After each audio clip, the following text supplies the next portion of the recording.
Maduduling ka, tapos siya, tititigan ka niya, ikindatang ka lang, parang alam na this, di ba? Alam na. What is up, Friggins family? This is your boy Armin, and this is my co-host.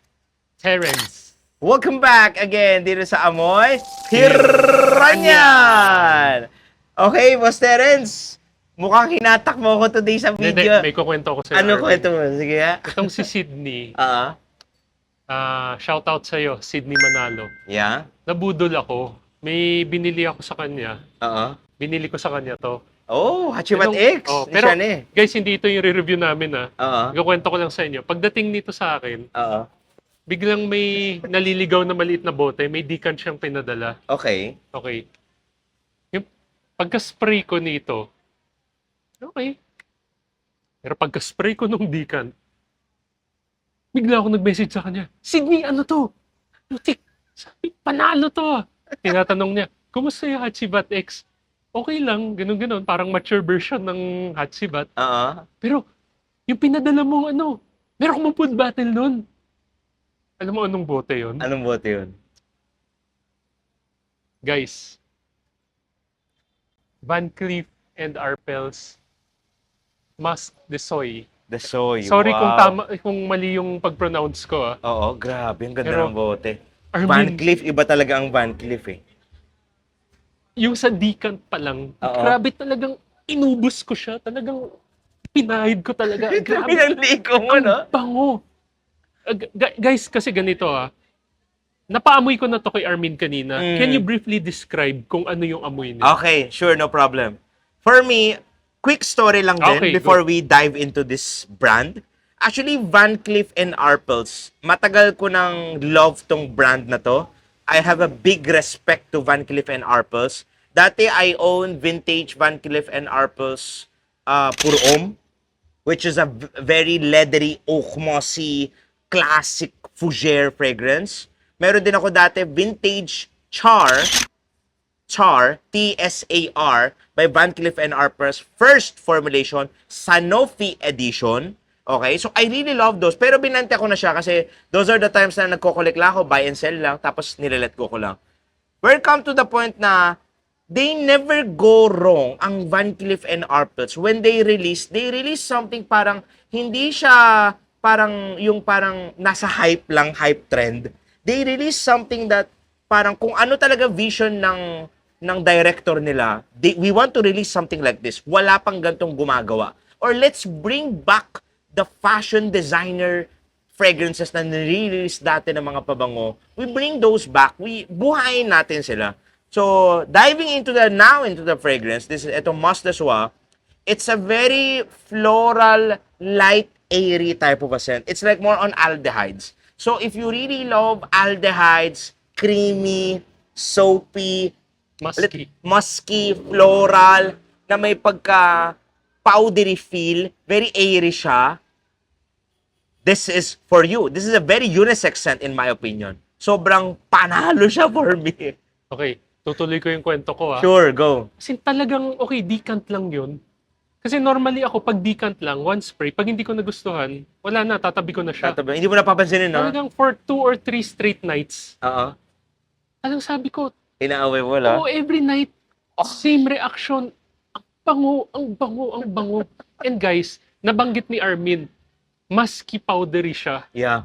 For those who don't know, ako personally, medyo hard sell sa akin ang musky fragrances. Yeah. I mean, I'm not really a big fan of musk-based fragrances. Yes. Dati-rati, pinadalhan rin ako ng yung sa Initio, Musk Therapy. Mask therapy, yeah. Okay lang. Okay siya, pero it didn't win me over eh. Yeah. Pero ito, nung pinadala nga sa akin ni Sydney to, sabi ko, ay si Sydney, nangangarap na naman. Musk de, Soie ba? Musk de Soie. Musk de Soie. Ay nako, another musk-based fragrance. Yeah. Sige, spray. Pero talagang nag-gravitate ako sa kanya eh. So, syempre, sabi ko, ako lang ba to? Mm. Again, okay, 3 straight nights, pinag-aamoy ko siya. Sabi ko, sige, search ko nga yung mga reviews nito. Initially, yung unang mga lumabas na reviews, panay babae nagre-review nito. Sabi ko, Oo. okay, so maybe this is targeted towards the The female, female market, yeah. Tapos, biglang I came across the content of Ali King. Shout out sa'yo. Shout out sa'yo, Ali King. Girl! So, tinignan ko yung review ni Ali King. Sabi ko, after seeing the review, I'm sold. so may message ko ulit si Sydney. I ordered the full bottle. Sabi ko nga yung review ni Ali King was the only content that I need. Yeah. Kasi for those who know me, Armin, I buy female fragrances eh. I wear them eh. Yeah. Basta pag nagustuhan Even ako ko. din naman, as long as we love it. Mm-mm. So ang ganda rin ng pagka-describe ni Ali. Parang Yeah. almost same experience. Oo. And if I may add, guys, don't let yung sinasabi namin powdery, neroli, musky fool you ah. Yeah. This may sound as a very innocent Sobrang innocenteng pabango. pero kanina nung off-cam Off cam. Sasabihin na natin, wag na tayo mag-off Oo. cam.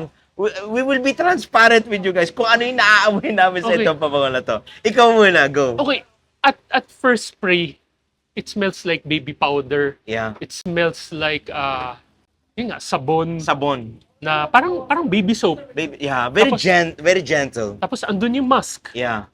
But it's parang nga siyang very innocent eh. Pero guys, hindi ko alam kung bang maban kami or what. Pero habang tumatagal yung pabango, parang I would describe it as, ito yung sinabi ko kay Armin Armin, parang may babae na pumasok sa kwarto, naka-bathrobe lang siya. Oh my God. Okay, amoy baby powder, amoy inosente.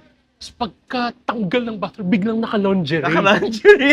Guys, what I'm trying to tell you is, parang may part siya na very seductive. Sobra. Sabi ko nga kay Armin, parang may aphrodisiac siya. There is. Something na, parang for me Oo. it's kind of, It's giving me that parang feel. Mhm. Pero for me, give ko yung parang thoughts ko dito sa scent na to. Anytime na ini-sniff ko siya, madumi yung pumapasok sa isip ko. Sorry, I'm like that when I sniff fragrances. I see things. This is a scent that I would see if a woman, sa mga babae to if a woman wants to seduce his gentleman, his guy, or his boyfriend, or his husband, this is the perfect aphrodisiac scent for women's out there. Or it can be vice versa. Sa mga lalaki, you wanna seduce your girl, this is the perfect scent. Kasi may nakikita ako na anytime inaamoy ko siya, tama ka doon, para naka-lingerie siya, kakatapos lang niyang maligo. It's a very soft skin of a woman, or let's say a gentleman. Naaamoy mo yung yung kakatapos lang mag-apply ng lotion, Mhm. yung konting natitirang softness ng lotion, yung tapos na, naghalo na siya dun sa sweat ng skin mo. May konting kayong maaamoy na sweat dito that's coming from the musk. At may naamoy akong parang yung pagkapawis ng babae. It turns you on, man. I don't know what's inside of this one. It's just, yun yung best picture na nakukuha ko. Like, gusto lang niyang parang naglalakad lang doon sa kama, or trying to parang dance with you, or try to make love Ganito with na lang. you. Forget about the lingerie. Parang it's trying to it's seduction without even trying eh. Oo. Di ba? Hindi mo na kailangan to... Hindi mo kailangan mag-lingerie Oo, eh. hindi mo na kailangan maging sexy pa, or Oo. we're not telling na to be fit or sexy. This perfume will yung parang Iba talaga eh. gets the job done. Oo. Parang, Yes, kaagad. mag-spray yung babae or lalaki, lalakad lang sa harapan mo, maamoy mo, tapos Suko ka agad. ikaw naman parang maduduling ka, tapos siya, tititigan ka niya, datang ka lang, parang alam na this, di ba? Alam na. Hindi guys, sorry Tara na, oo. Yun yung, natawa ako kasi parang same vibe yung Same vibe, yeah. na-feel namin dito. So, Grabe. sabi ni Armin, parang pati siya, parang mabubudol na rin. Diyos ko. May naaamoy din ako sa kanya. Correct, don't judge me ha. May pagka Nivea lotiony feel. It's like a very creamy, it's like, parang I could say also na parang kakatapos ng mag-bathtub, in a milky bathtub, yung babae. Tapos, hey baby, I'm ready. Yung gagantoy ka na lang niya, come here. yan yung image na nakukuha ko sa kanya. It's wow. I think one of the best release. I don't know kung kailan nila to ni-release. I have no references kung kailan nila ni-release. But so far, I am sold to this bottle. I'm buying a bottle of this one. Sobrang, for me, it's a 10 out of 10 release fragrance from this brand, Van Cleef & Arpels. And I have to mention lang guys, hindi pa namin tinignan yung official notes We didn't niya see sa the notes. Fragrantica. We're just describing it based sa anong napipicture Yeah, namin. hindi kami kasi gano'n natitingin kami sa mga websites. We just want to smell it, tell you guys kung ano yung naamoy namin. So far, this is one of the great unisex scent na naamoy ko. And i-plug ko lang din to. It reminds me of a female fragrance from 1992, Donna Karan by Donna Karan. Vintage fragrance. Dati I own that fragrance. Para siyang swan na bottle, black swan. Grabe. Almost kaamoy din niya yun. Pero, for me, it reminds me of that. Kasi mas more on muskier yun. More on animalic musky. But this one doesn't have that one. It's a very, very pleasing. Mas pleasing siya na aphrodisiac unisex scent. How would you rate it, etong Musk de Soie? Grabe. Grabe ako, 9.7. 9.7. For me, I would give it 9.9. Yung remaining percent na lang, sila na bahala. Kaya bahala. Yeah. So guys, ayaw nyo maniwala sa amin, pumunta kayong Rustans. Galing ako doon kahapon. Yeah. Nandun yung bottle po din mong amuyin. And I kid you not, sa lahat ng Van Cleef & Arpels na naka-display doon, paubos na ito yung pinakabawas doon. So I think marami ring nag-try talaga yan. Nabudol Oo. siguro, no?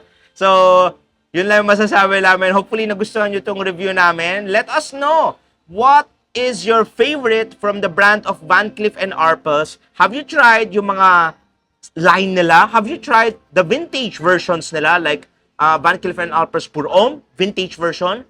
Char by Van Cleef & Arpels, the vintage formulation. And let us know your experience about this brand. Nothing else to say, Boss Terence? Till next time, Fragrance Family, love you all. Love it!